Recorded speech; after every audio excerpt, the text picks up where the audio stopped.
Señor, abre mis labios, y mi boca proclamará tu alabanza. Buenos días. En este día 25 de enero, ha transcurrido ya muy rápidamente este mes. Vamos a ver cómo el Señor nos envía enérgica y categóricamente. Luego de su resurrección, se le aparece a sus discípulos y vamos a ver lo que ocurrió en este pasaje que nos presenta hoy la palabra de Dios a través del Evangelio de San Marcos, capítulo 16, versos del 15 al 18. En aquel tiempo se apareció Jesús y los 11 y les dijo: Vayan por todo el mundo y prediquen el Evangelio a toda criatura. El que crea y se bautice se salvará. El que se resista a creer será condenado. Estos son los milagros que acompañarán a los que hayan creído. Arrojarán demonios en mi nombre. Hablarán lenguas nuevas. Cogerán serpientes en sus manos. Y si beben un veneno mortal, no les hará daño. Impondrán las manos a los enfermos y éstos quedarán sanos.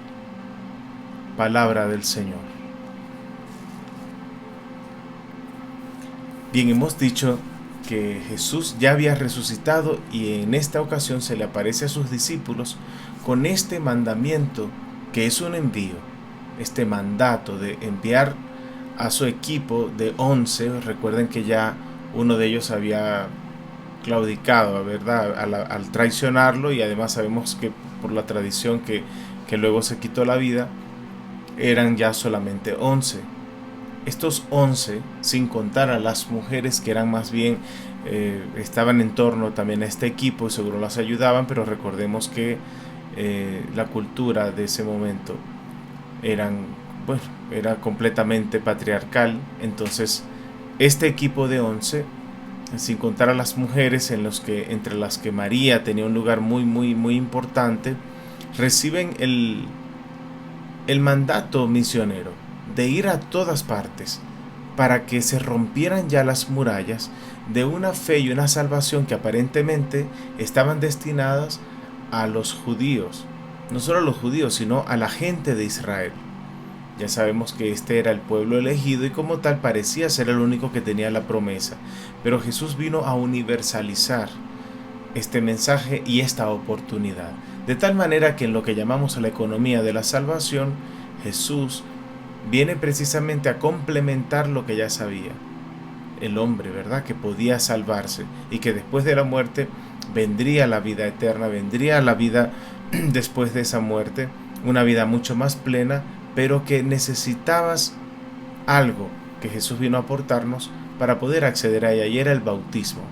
Era muy importante dos cosas, lo son todavía. Aquí está el mandato central de Jesús en este momento. 1, creer, y 2, el bautismo. Son necesarios para poder entrar. ¿Por qué? Porque esta salvación, a pesar de que es una oferta de Dios, es un regalo de Dios, es un don de Dios, necesitan de la elección de la persona. Para poder salvarse es necesario querer salvarse. Porque pues podrías tú pensar, bueno, a mí que me importa la vida después de la muerte, pero Jesús por eso nos da esta llave para abrir esa puerta. Pero para que esta llave sea efectiva, tenemos que estar bautizados. Es decir, no solamente pensar. Mucha gente dice, sí, yo creo y pienso en Dios, etc. Pero es necesario hacer los pasos para que puedas acceder al sacramento.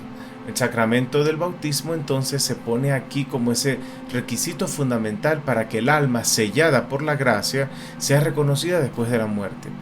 Así, este sacramento del bautismo, que toca entonces a los primeros misioneros, que son los discípulos, repartir, conceder, promover y hacer querer a todas las personas que pudieran de todo el mundo, iba a tener unos obstáculos. Ya sabemos que en ese momento de persecución lo más seguro era que te mataran si te veían en todo este asunto de predicar a Jesús. De tal manera que ellos reciben de Dios una una protección. Les dice, miren, van a contar con unas señales. En esta traducción que leí se le llama milagros, pero originalmente se conocen como los signos. Los signos que acompañan a esos predicadores serían: 1, expulsar a los demonios; 2, hablar en lenguas; 3, poder tomar a las serpientes y no tener ningún daño de estas; y 4, la posibilidad de tomar venenos y que no les hagan daño. Además de la petición que les hace de curar a los enfermos. Al final les dice también: podrán tocar a los enfermos y estos quedarán sanos. Estos signos que acompañan a los predicadores bien quieren decir que Jesús los llama a servir. No los llama como ministros que iban a tener un poder. Parecen poderes, pero no son poderes. Son más bien un servicio que les pide. El primero es expulsar a los demonios. Sabemos que en esa época muchas cosas del carácter, muchas cosas de las actitudes de las personas parecían tomadas como posesiones demoníacas. Pues no había psiquiatras, no había psicólogos, no había coach y todas esas cosas que hay hoy día, ¿verdad? Y parecían que eran solo posesiones demoníacas. Pero Jesús, los que en ese momento les quiere impartir, al menos en esa época se conocía como el don de expulsar a los demonios, es la autoridad. Recuerden que Jesús muchas veces era cuestionado por la autoridad con la que hablaba, que hasta los demonios le hacían caso. Entonces los 11 discípulos, les transmite él la autoridad. Les dicen: vayan, que su palabra va a tener autoridad, incluso sobre los demonios, a los cuales podrán expulsar de quien sea. También otro obstáculo podría ser el hecho de que no conocían ese mundo en el que iban a viajar. Jesús va vaticinando: van a tener que ir por el mundo, los voy a enviar.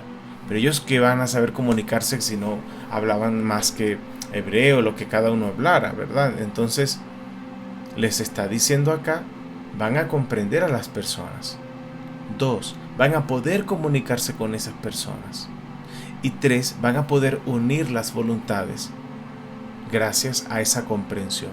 Entonces, comprensión, comunicación y el don también de la inteligencia para poder dar los mensajes a quienes tuvieran que llegar, les había hecho a ellos perder el temor de salir por todo el mundo, porque ya no iban a tener la imposibilidad de la comunicación.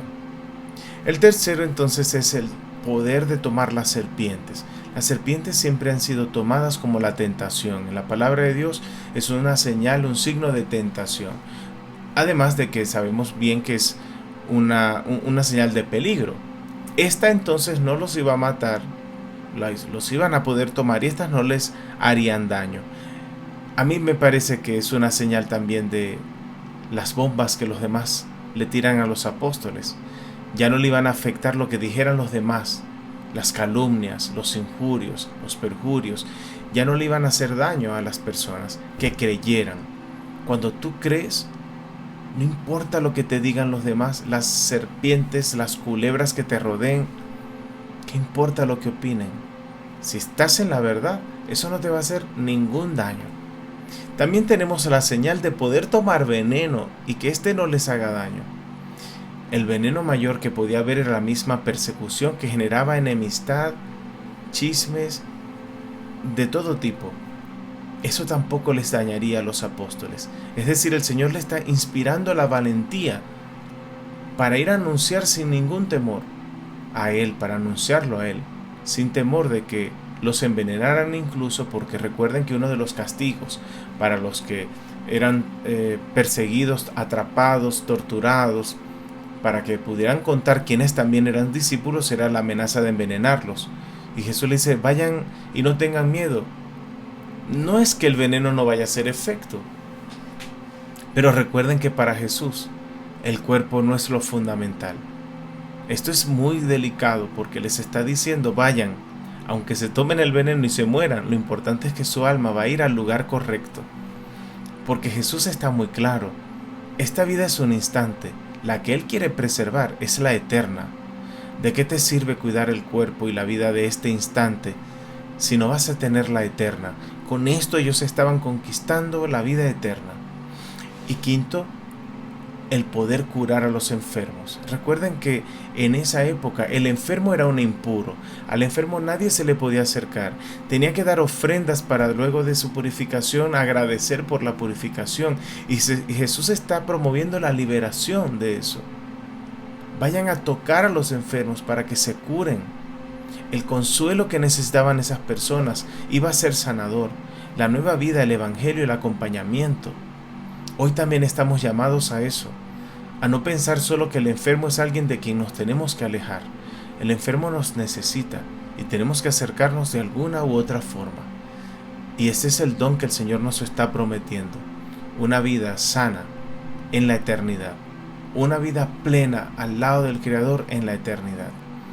Cosa que es muy poco apreciable cuando solo te afanas por el cuerpo o te afanas por los bienes de esta vida, por los bienes temporales de en este instante. Fíjense ustedes que en esta palabra estamos observando algo de lo que Jesús no habla siempre. Habla de la posibilidad de ser condenados. A los que no crean serán condenados. Por eso lo importante de ir a pescar vidas, a salvar almas de esta posibilidad del infierno, que parece algo que de lo cual no debamos hablar hoy día. Pero es importante aceptar y comprender que la posibilidad de esta condena está latente cuando nosotros no cultivamos esa posibilidad de salvarnos por nuestra fe, por el bautismo y mantener la gracia que este bautismo nos trae. De hecho, de eso se habla en nuestro catecismo vigente. En el numeral 1033 habla precisamente, o 1033 habla de esta autoexclusión de las personas que deciden, bueno, a mí no me interesa la salvación. Bueno, esa es tu elección, pero luego, ¿cómo decir que Dios es malo? Porque no nos acepta a todos. Claro que nos acepta a todos, pero no todos lo reconocen, como dice el Evangelio. No todos lo escuchan, como dice el Evangelio de Juan. Lo ven y no lo reconocen. Aquí está claro que es importante, al reconocer a Jesús, reconocer en la iglesia su gracia, seguirlo y continuar en gracia todo lo que podamos. Recuerda que el sacramento del bautismo lo que quiere es vincularnos con la Trinidad plena, hacernos parte de la Trinidad. En la economía de la salvación, nosotros somos ese por el cual Dios ama. Ese objeto del amor de Dios somos nosotros. Y con tanta ternura Jesús dice, vayan a bautizar a todos, como con una angustia de que nadie se quede por fuera de esta salvación. Pero es a ti y a mí a quien nos toca aceptar esa oferta. Y una vez bautizados, mantenernos en gracia, a través de la confesión, a través del arrepentimiento y a través de la vida de gracia, o sea, mantener la gracia lo más posible. Deseo de todo corazón que hoy comprendas que el Evangelio no es un privilegio para algunos, es una oferta para todos, pero nos toca a ti y a mí poder anunciarlo a los demás. ¿Quiénes son los demás? Los que están contigo. Otros demás son aquellos a quienes tú puedas compartir esta transmisión, ¿por qué no? Es una bonita forma de hacer que el Evangelio llegue a todas partes. Tú no puedes viajar, pero esta transmisión sí. Que tengas un buen día. Te bendigo en el nombre del Padre, y del Hijo, y del Espíritu Santo. Amén. Los quiero mucho. Nos vemos en la misa de la tarde, 6 de la tarde hora México, 7 de la noche hora Estados Unidos, Colombia y otros países, una hora después de la hora mexicana, a las 8 de la noche hora Venezuela. Un fuerte abrazo de corazón, que Dios les bendiga.